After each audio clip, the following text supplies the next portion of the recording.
They have hired another motorist to ferry her body from Four Ways Junction estate on Kiambu Road, where the incident is said to have happened, to Juja, where it was found a day later. Now, Kiambu Court has today granted investigators 7 days to detain Michael Githae in order to complete investigations into the murder. Now, the police are also on the hunt for another taxi driver whom they say rejected the offer to carry the body to the dam where it was recovered. Here now is KTN's Mary Wambui with that report. Detectives investigating the murder of Mary Wambui had on Monday arrested a suspect who is believed to have ferried the body using a Toyota Noah to the location where it was found. The Toyota Noah is yet to be located.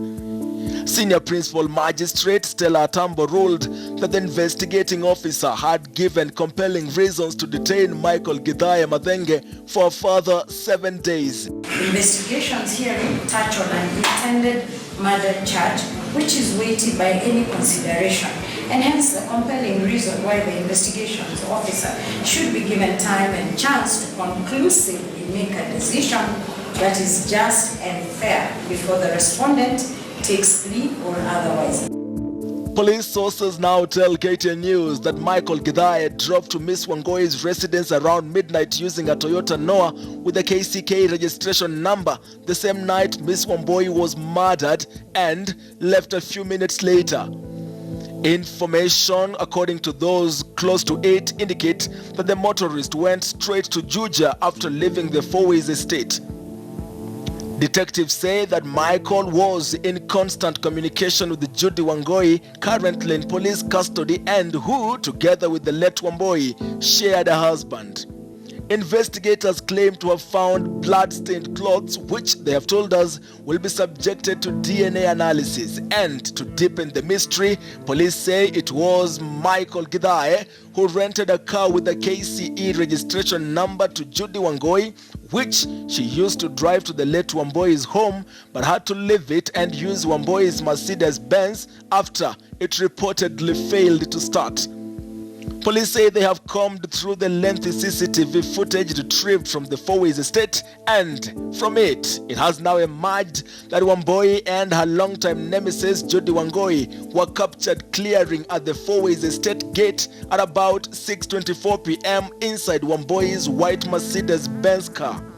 And now on the hunt is a taxi driver police say might have rejected the offer to ferry the body of the mother of two and who is seen registering at the gate.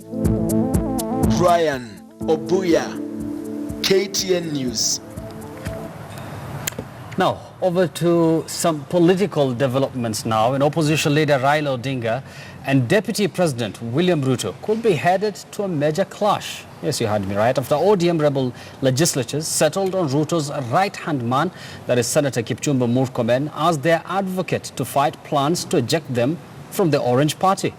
And as our political affairs reporter Mary Wambui now tells us, a petition to the party drafted by Murkomen for legislators Aisha Jumwa and Suleiman Dori is already causing ripples in what appears to be a well-orchestrated scheme to revive the Odinga-Ruto rivalry over the 2022 presidential race. Mwatuona sisi hapa? Mwatuona?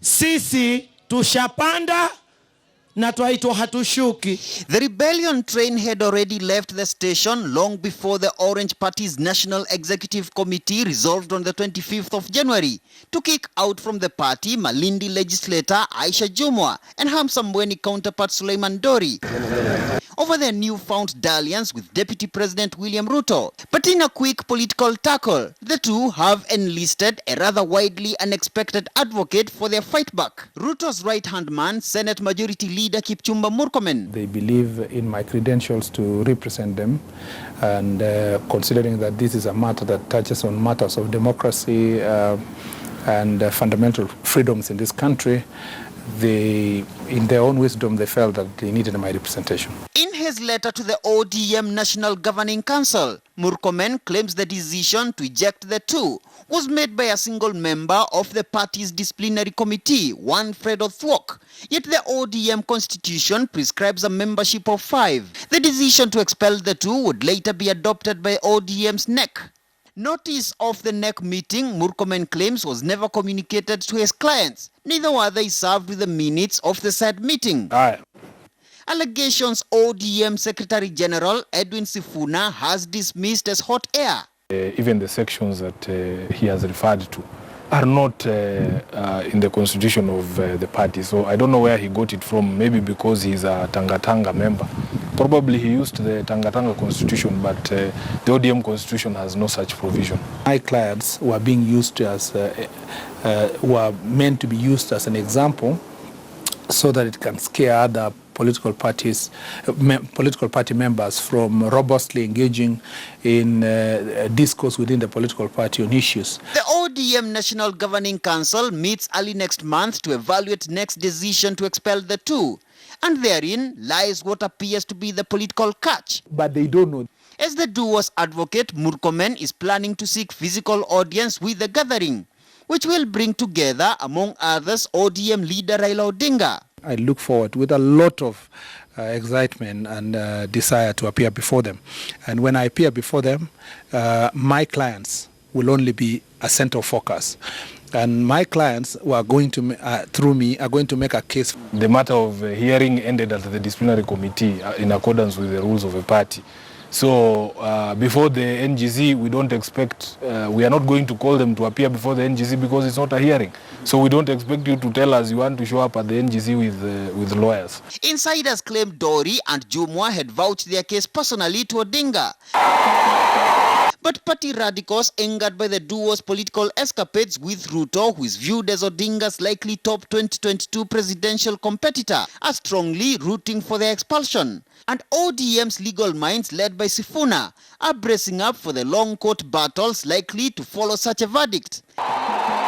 Nevertheless, a face-off looms between the Ruto and Odinga allies as the Jumwa-Dory date with the ODM Governing Council nears. Murimi Mwangi, KTN News. Interesting development there coming out of the Orange Party. Many thanks, Murumi Mwangi, for that report. Of course, you can trust our police.